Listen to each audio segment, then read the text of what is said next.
Ladies and gentlemen, welcome to the Young Americans for Liberty's first student debate.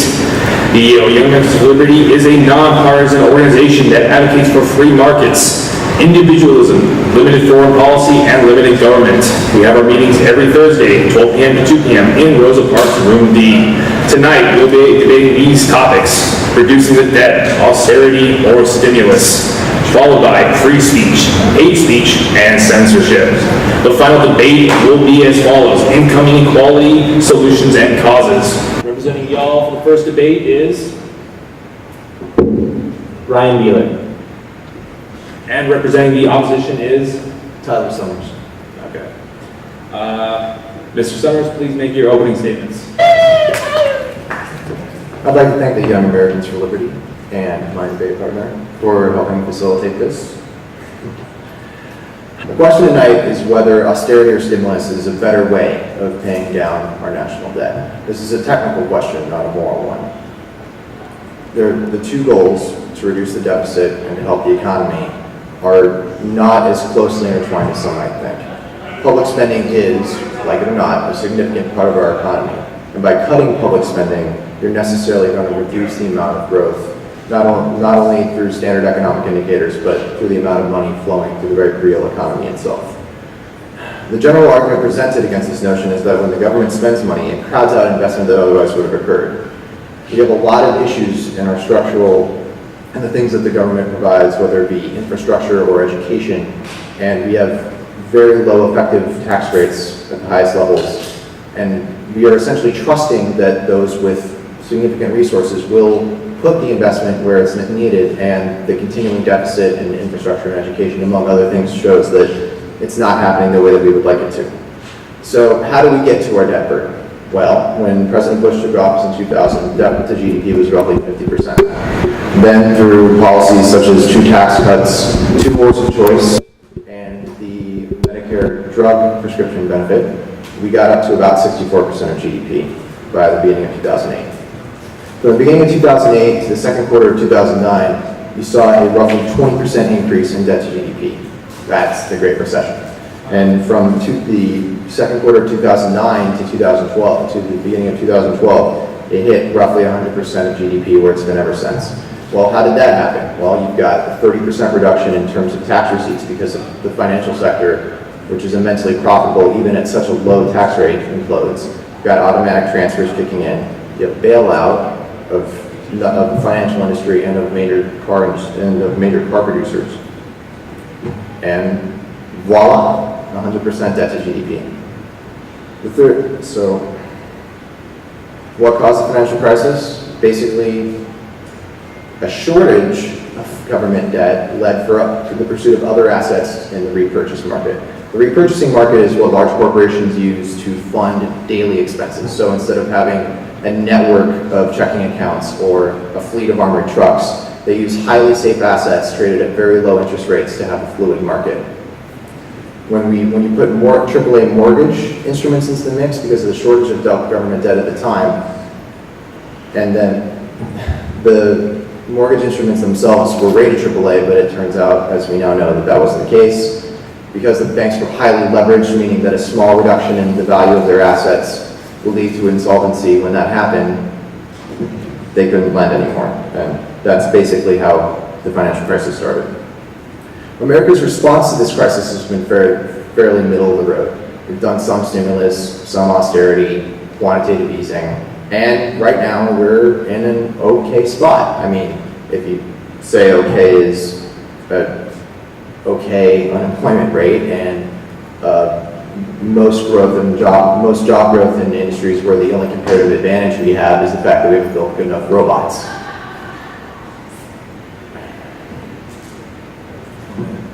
To look at what the real effects of austerity are, you have to look at Europe.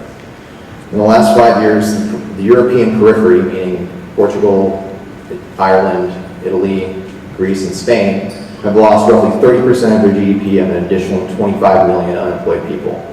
Austerity was supposed to mean that we all tightened our belts, and that they all tightened their belts rather, and that the economy would start growing again. Well, every single country that I've listed has 2 to 5 times the amount of debt than when they went into this recession. It's really simple. You cannot cut your way out of a recession. It doesn't work. The IMF has admitted as much. I mean, the IMF, which is a known bastion of communist sympathizers, has admitted that the Keynesian ratio, as it's known, is 1.5 to 1.7, meaning that for every dollar that we cut out of government spending, we lose 1.5 to 1.7 in the regular economy. It's really clear, based on the evidence that's been gathered from this point, that austerity just hasn't worked. The only study that's done that's shown that debt loads over 90% are harmful was done by Reinhardt and Rogoff, I only know them by their last names, that showed that a 90% or greater debt level would produce a negative growth rate, and that turned out to be a math error, and the average growth rate was actually 2.2%. Please have your final arguments. Should we worry about the debt? Absolutely, but over a 40 to 50 year period. While we have such huge structural deficiencies in our economy to inhibit further growth, if we don't spend on the things that we need to get comparative advantage, we won't be able to get rid of the debt at all. Thank you.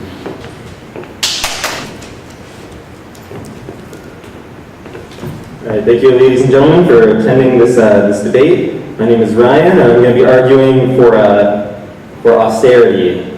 Bum, bum, bum, bum. So just to put a little bit of things into to context for us all tonight, I wanted to tell everybody that this year, in 2015, the official debt, not deficit, has reached $18 trillion. So that's expenses ahead of revenue all the way thus far. The deficit, which is a term we'll also be using a lot, refers to year by year. So if the government spends more than it takes in that year, that's that year's deficit. The debt would be all of our deficits combined, minus any surpluses, which we haven't had since Clinton. Something that doesn't get talked about a lot in these kinds of debates is our unfunded liabilities, which is promises the government has made to pay, mostly to Social Security and Medicare payouts. It's just that these payments haven't come due yet, so they're not quite part of the official debt.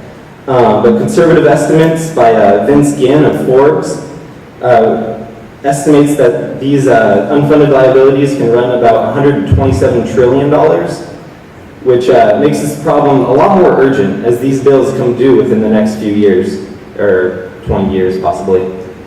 So what we need to do immediately is balance our budget, because the interest rate alone on our debt is costing us about $430 billion at 2.6% interest rate. And what's really scary about this is that only in 2000, not that long ago, we had a 6% interest rate on our debt, and there's no reason that it couldn't go back up to a 6% from 2.62% that we have it at today.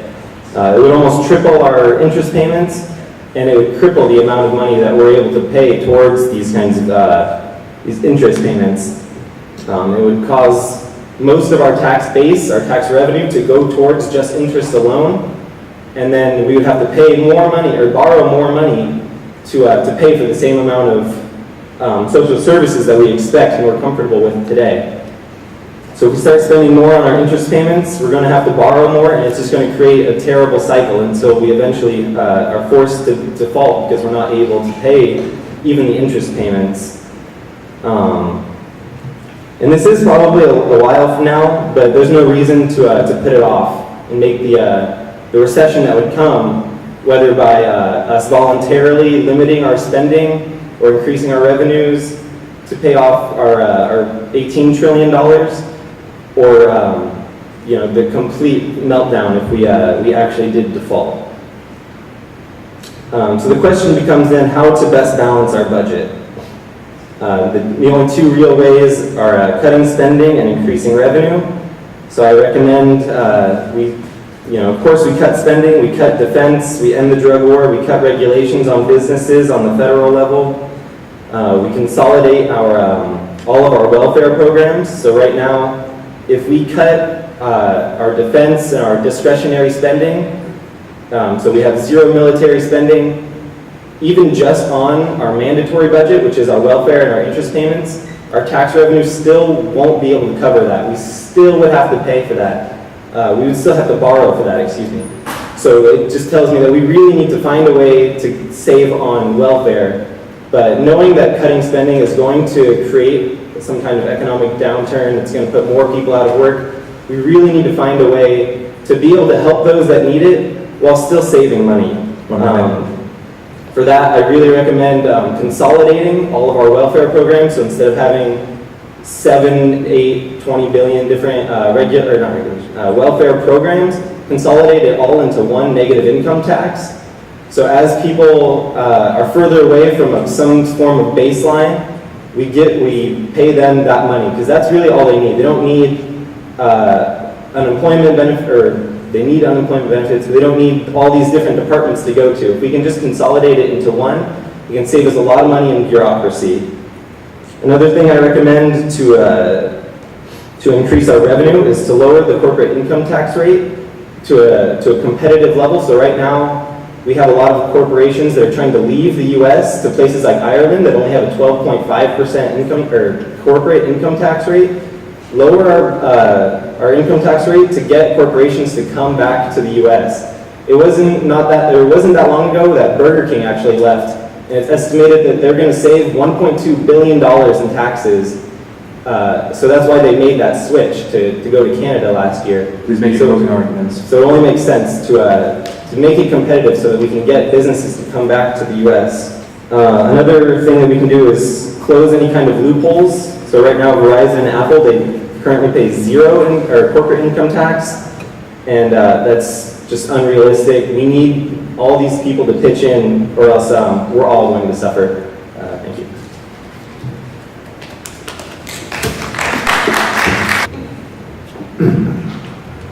My debate partner makes some excellent points. We have a tremendous amount of unfunded liabilities, and that I do not deny. However, these are long-term problems with large spreads that can be done with relatively minor tweaks into how these systems operate. Should we reduce bureaucracy? Absolutely. 90% of federal tech procurements are waste. 90%. But just cutting it is not the way to make it better. You have to empower the Government Accountability Office and the Office of Budget Management to actually figure out where this waste is happening and eliminate it. Find out ways to streamline the service, absolutely, but the net effect shouldn't be a cut. People don't need less money in their pockets right now, especially when we're demanding so little from the people that have made so much from the system that's happened for so long. Yeah, we have a 35% corporate tax rate, but as my opponent admits, for the large profitable corporations, they're paying an estimated 12.6 effective tax rate.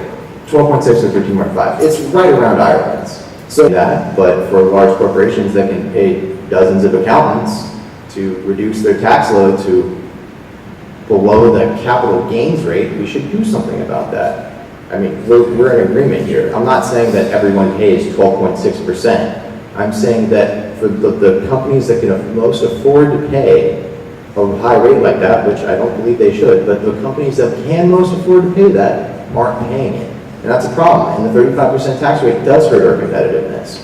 So yes, there are structural things that need to happen. We should probably raise the retirement age given the fact that we're living so much longer. We should probably increase the top bracket for payroll taxes so that we're getting more money into Social Security in the first place. And I think that a universal basic income is a good idea. I think eliminating the bureaucracy is a good idea. But if you're going to net reduce the amount of money that the government is spending, you're going to harm economic growth. If we do not make the investments that are necessary to put America in a position where we can export, where we can actually grow our economy, because that's the only way that we're going to get out of this debt. You cannot cut your way out of debt. The only countries that have tried have magnified their debt loads exponentially, or doubled them, maybe not exponentially. But you're not going to cut your way out of this. There's no way. Are structural reforms needed? Absolutely. Are some tax rates too high? Absolutely. But we need to look carefully at them before we just slash it all.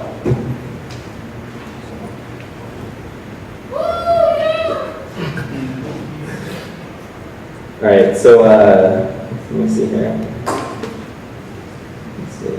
Okay, so I'll just start with one of his opening statements that kind of stuck me. That America's had a middle-of-the-road response, And I just kind of disagree with it because I haven't seen any significant cuts at all in our budget. I've seen massive amounts of stimulus. TARP was, 1.5 trillion or something in that neighborhood, and we've done that twice now, and I don't see any real economic growth at all. So spending is just not the way that we're going to grow our way out of this debt.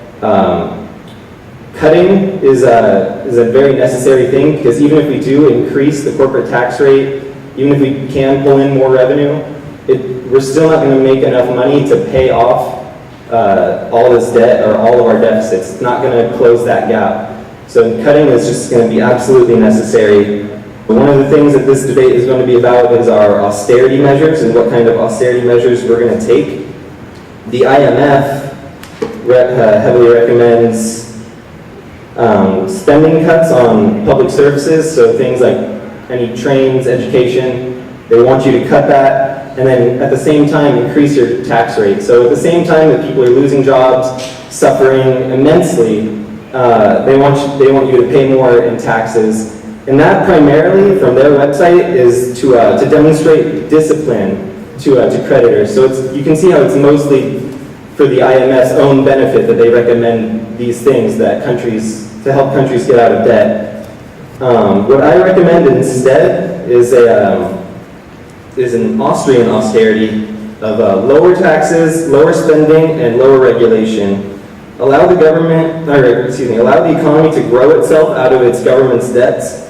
Cut the budgets by reducing the salaries and benefits to public employees. Repudiate any debt held by the Fed, which is itself a part of the government, so I don't see why that should be a big deal. 1 minute. And then just a quick real-world example of where this worked is Latvia, a small Eastern European town. They cut all of their, not all of their, but a lot of their politicians, a lot of their bureaucrats' wages and benefits and various things, and they now have one of the fastest growing economies in the EU. So these kinds of government policies are these kinds of stimulus programs that my opponent and people like Obama kind of prescribed for us. They're what got us into this mess in the first place. So they're the reason that we have to be here having this debate. So I don't see how spending even more is going to fix that problem. It's more of the hair of the dog. Thank you. I don't know what's stimulating about cutting tax rates for people that didn't need a tax cut. I don't know what's stimulating about 2 giant wars that we didn't need to pay for. I don't know what's stimulating about trillions of dollars in the Department of Homeland Security. And I sure as hell don't know what's stimulating, I apologize for the H-double hockey sticks, about not negotiating for drug prices with pharmaceutical companies that spend 4 times as much on marketing as they do on research and development. Policies enacted during the Bush administration were not stimulative, period. There's no one who can argue that. And in terms of the bailouts, there was an $800 billion TARP program that made sure that assets that were going to blow up our economy got off the books. And there was another $700 billion stimulus package, half as much as some recommended, that helped our fairly crumbling infrastructure, among other things. We should be doing more stimulus, not less. Now, I wish I had done my fair share of research, because Latvia is a member of the quote-unquote rebel alliance that supposedly did austerity and grew their way out of it. I know this is kind of a silly thing to say. I know that's not true. I wish I could prove it, but I don't have my book in front of me. So I'll just concede that point to my debate partner. The IMF, they did say, oh, we should increase taxes and cut spending. That's what we should do. And then they realized it didn't work, and they acknowledged the Keynesian ratio of 1.5 to 1.7. They acknowledged the fact that for every dollar of government spending cut, you lose 1.5 to 1.7 out of the economy. They haven't changed their tune since. So if you're going to cite the IMF, you're going to want to use the most recent stuff. There's a clear correlation when you track hundreds of different over 100 different cases between positive GDP growth and positive government spending. 1 minute. The T statistic is 7.2, and over 2 is 95% statistically significant. It's not the whole story, but other than Latvia, what country do you allege has grown their way out of a recession through austerity? Ireland has 5 times the amount of debt it had before. Every single country in the European periphery has more debt. They've lost 30% of their GDP and collectively have 25 million unemployed. And I'm sorry, that's not a good recipe for political stability. 25 million people unemployed. There are smart ways for the government to spend money. And there are very unwise ways for the government to spend money. And instead of saying that all money, that any additional money they spend is unwise, let's just make sure that all of it is wise and spend as much as we need to make sure that we have the society that we want to live in.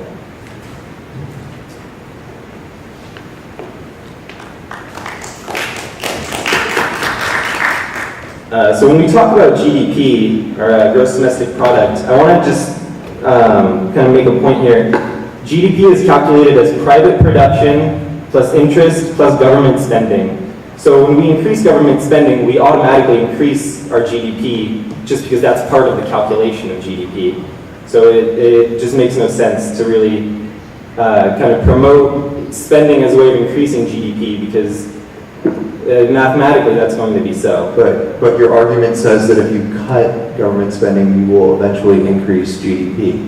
Eventually, yeah, but what happens is you cut government spending, allow resources into the economy, and the private sector will take those resources and grow our way to a higher GDP. But GDP isn't really what we want to be talking about. We want to be talking about standard of living, and under which, when government spends more, are we going to have a higher standard of living, or when private individuals with businesses providing products for the market, are we going to have a higher standard of living? So, there are a lot of things that the private sector should be responsible for.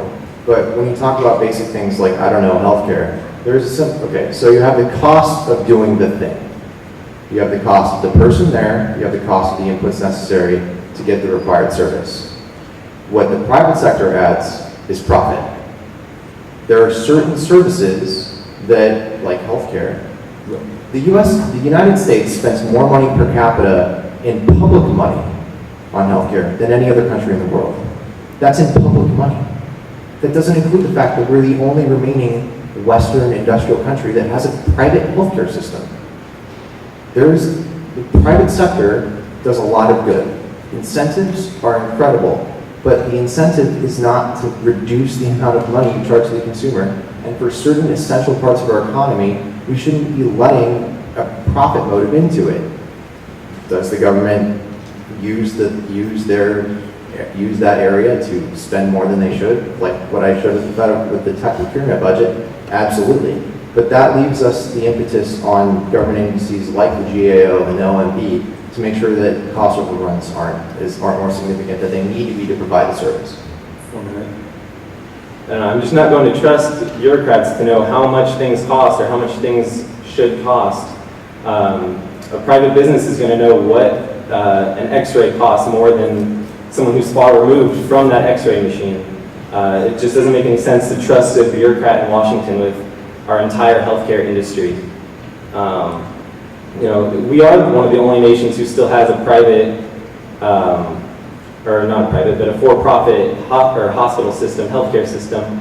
But we're also one of the only countries on earth where you can get an x-ray the same day, where you can get your hip replaced the same day. It's not, not the same day, but you know what I mean? Same year. Same year, yeah, we'll go with the same year. But as far as profit motives go, I think that's another debate for another day. The important thing that we talk about today is cutting our revenue, or expanding our revenues and cutting down so that we have a balanced budget so that we don't default on all this debt that we have. Please make your final point. Go ahead. America has the world's reserve currency. If we go down, I'm telling you, they're all going down. And you think China's going to bail out the rest of the world and become the new yuan is going to become the new reserve currency? They created the entire size of the U.S. commercial banking system in 5 years as a response to the recession.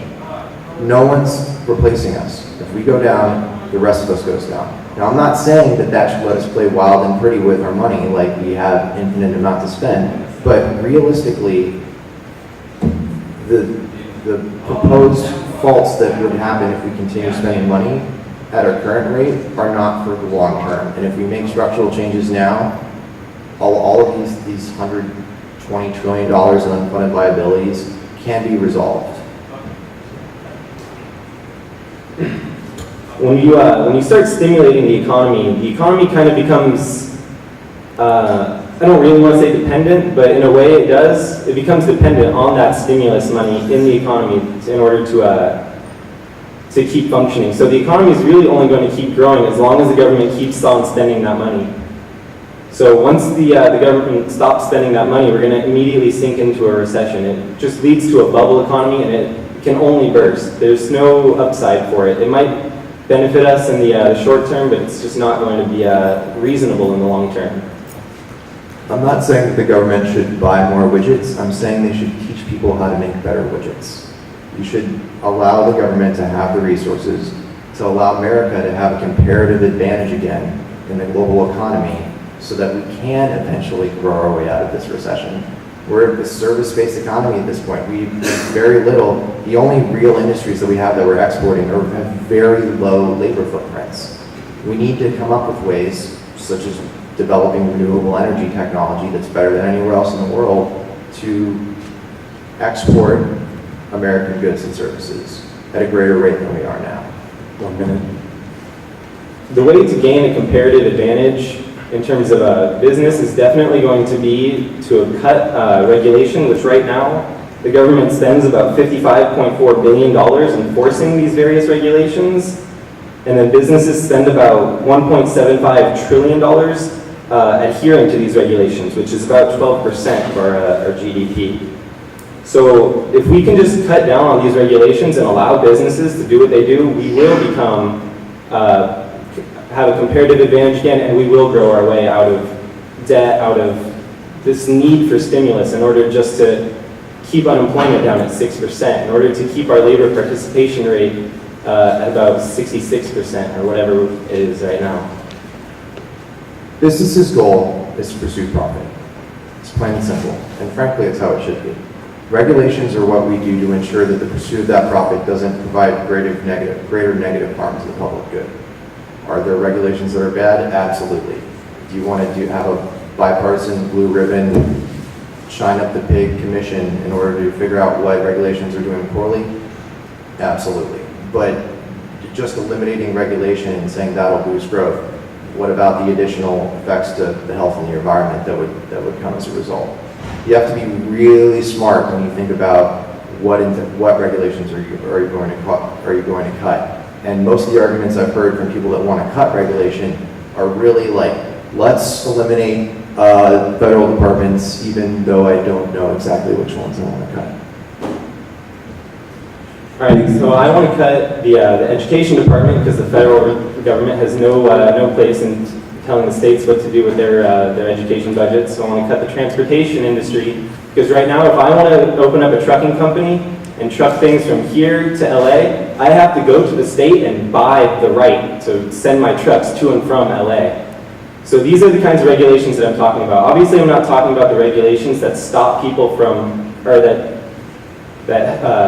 allow people to open up sewage plants right next to schools or bars and whatnot right next to schools. I'm talking about these kinds of regulations where people like Michael Taylor, the VP of Pfizer, is also on the chairman of the FDA. These are the kinds of regulations that this guy comes up with that hampers our economy and benefits only the corporate, bigwigs. So these are the kinds of things that I want to cut. And I would support you full-heartedly in wanting to eliminate those kinds of regulations. There are definitely regulations that harm our economy. A longitudinal study of occupational certification has shown that it does nothing to improve outcomes and only prevents people from entering the labor force. The whole idea of occupational certification is that by ensuring a basic level of education in whatever subject whatever field they choose to pursue, that they do it better, they do it safer. And it doesn't work. There are some occupations where yes, it's necessary, but the studies have shown that there are the majority of occupational certifications aren't providing any real benefit to the economy or to the public good. So there are definitely things to do. In terms of a trucking company, as long as the trucks are safe and the drivers know what they're doing, I'd like to see, yeah, it shouldn't be a problem. I'd like to see what that license entails in order to get it. I mean, I'm not sure on the specific numbers, but again, cut regulations, cut government budgets, and allow our economy to grow its way out of this debt that our government has put us in. All right, guys, so time's up. So, you in the back corner. No, you got to come to the podium. Go ahead and come up to the mic.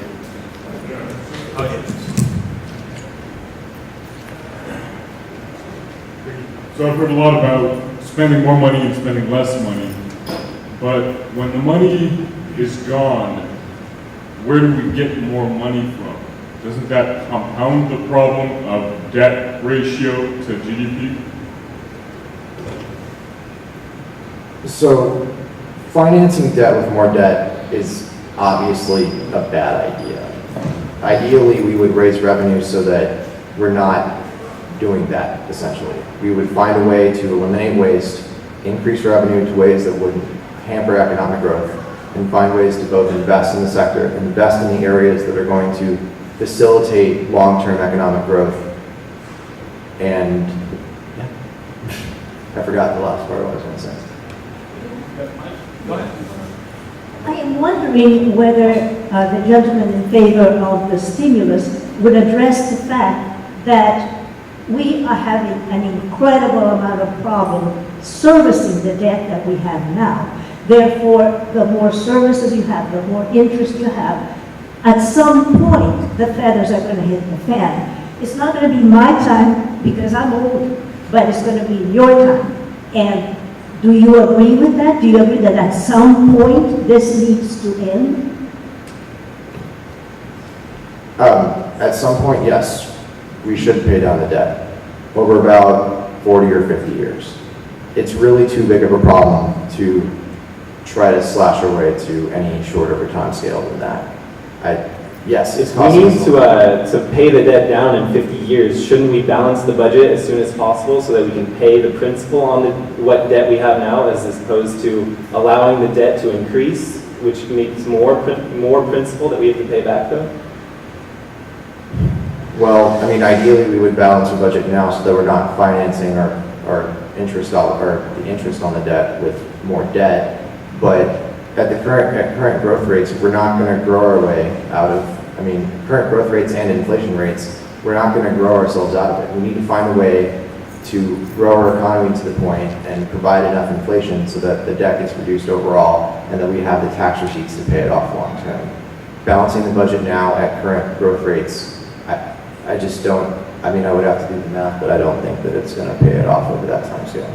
No, the growth rates aren't going to remain stationary if we can do something. If we can cut our tax rate and get businesses like Burger King to come back and give us that $1.2 billion or whatever it would be at the lower tax rate, we can increase our revenues, and then by cutting regulations, we can increase our growth rate.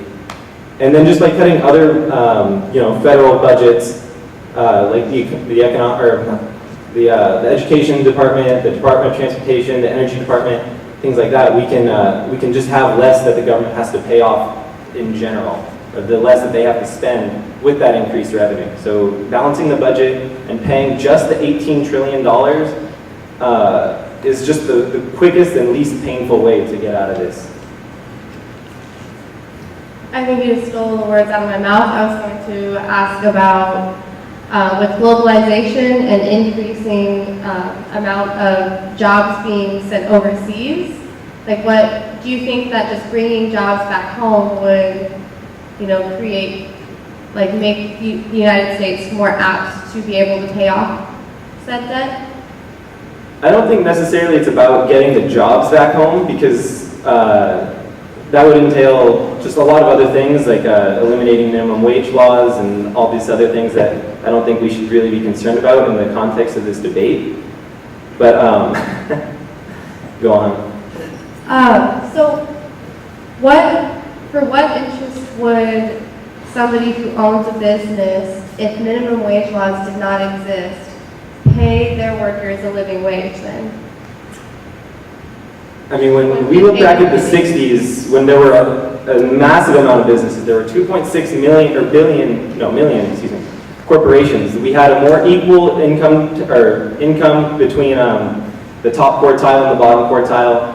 They, by competition, because everybody was willing to pay more money for more work for a limited supply of workers, it was more equality, the wealth was more spread around, people had to pay a living wage. When we look back at places like times like the 60s and 50s, a family could have one working parent, they could afford vacations every year, they had a house, they had 2 cars, and they could still save up for retirement and their children's education.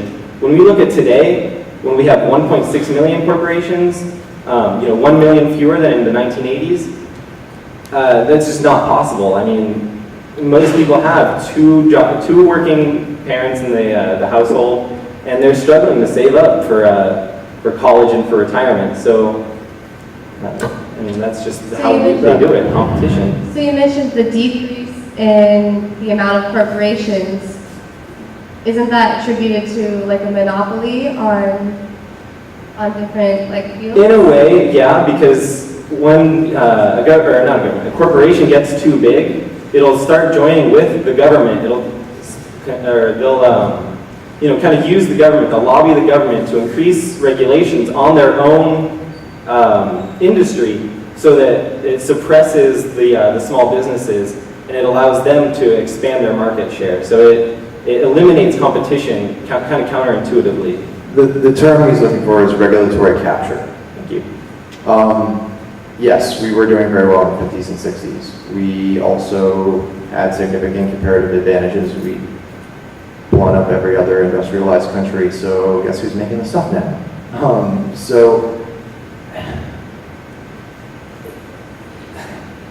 Do you happen to know what the top marginal income tax rate was during the Eisenhower administration? I don't. 91%. How many people paid that though, as compared to today?